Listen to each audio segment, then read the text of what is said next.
మీ అందరికీ గుర్తుండే ఉంటుంది. అది 2021 నవంబర్ 5వ తేదీ. విశాఖ జిల్లా నక్కపల్లి మండలం కాగిత టోల్గేట్ దగ్గరకు శరవేగంగా ఓ వాహనం దూసుకొచ్చింది. అందులో పాయకరావుపేటకు చెందిన వైసీపీ తృతీయ శ్రేణి నాయకులున్నారు. అక్కడ సిబ్బంది టోల్ ఫీజు చెల్లించాలంటూ వారిని అడిగారు. అంతే, ఒక్కసారిగా ఆ వాహనంలో ఉన్నవారంతా రెచ్చిపోయారు. మేమంతా వైసీపీ నేతలం, మమ్మల్నే టోల్ ఫీజు అడుగుతావా అంటూ వారితో గొడవకు దిగడంతో పాటు దాడి చేశారు. ఈ దాడిలో ఒకరికి తీవ్ర గాయాలయ్యాయి. వారిపై కేసు కూడా పెట్టలేదు.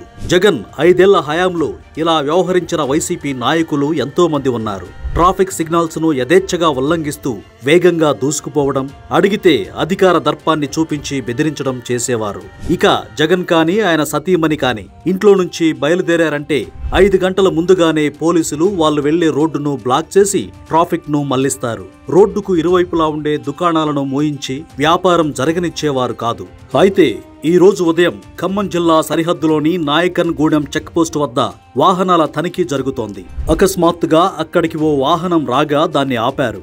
ఆగిన వాహనం నుంచి గ్లాస్ డోర్ కిందకు దించి చూడగా లోపలున్న వ్యక్తిని చూసి అధికారులంతా షాక్ అయ్యారు. ఆ వాహనం లోపల ఉన్న వ్యక్తి ఎవరో కాదు, ముఖ్యమంత్రి చంద్రబాబు సతీమణి నారా భువనేశ్వరి. సహజంగా ముఖ్యమంత్రి కుటుంబం నుంచి ఓ వాహనం బయటకు వస్తోందంటే దాని చుట్టూ కొన్ని వాహనాలు, ఎంతో కొంత హడావిడి మనం చూస్తూ ఉంటాం. కానీ ఆ కారులో ఆమె డ్రైవర్ మాత్రమే ఉన్నారు. ఏం కావాలమ్మా అంటూ ఆమె వారిని అడగ్గా, సారీ మేడం, మేము వాహనాలను తనిఖీ చేస్తున్నాం, మీరని తెలియక వాహనాన్ని ఆపామని చెప్పారు. అయితే మీ డ్యూటీ మీరు చేయండి అంటూ భువనేశ్వరి కారు దిగారు.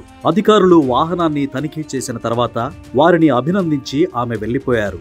ఆ సమయంలో ఓ తనిఖీ అధికారి ఫోటో తీసి సోషల్ మీడియాలో షేర్ చేయడంతో భువనేశ్వరి నిరాడంబరత వైరల్ అవుతోంది. భువనేశ్వరి ఎక్కడా తాను ముఖ్యమంత్రి సతీమణి అనే దర్పాన్ని ప్రదర్శించలేదు. అధికారులకు సహకరించారు. మనిషి జీవితంలో ఏ స్థాయికి చేరుకున్నా ఎంత ఎదిగినా ఒదిగి ఉండాలనే విషయాన్ని భువనేశ్వరి నిరూపించి చూపించారు.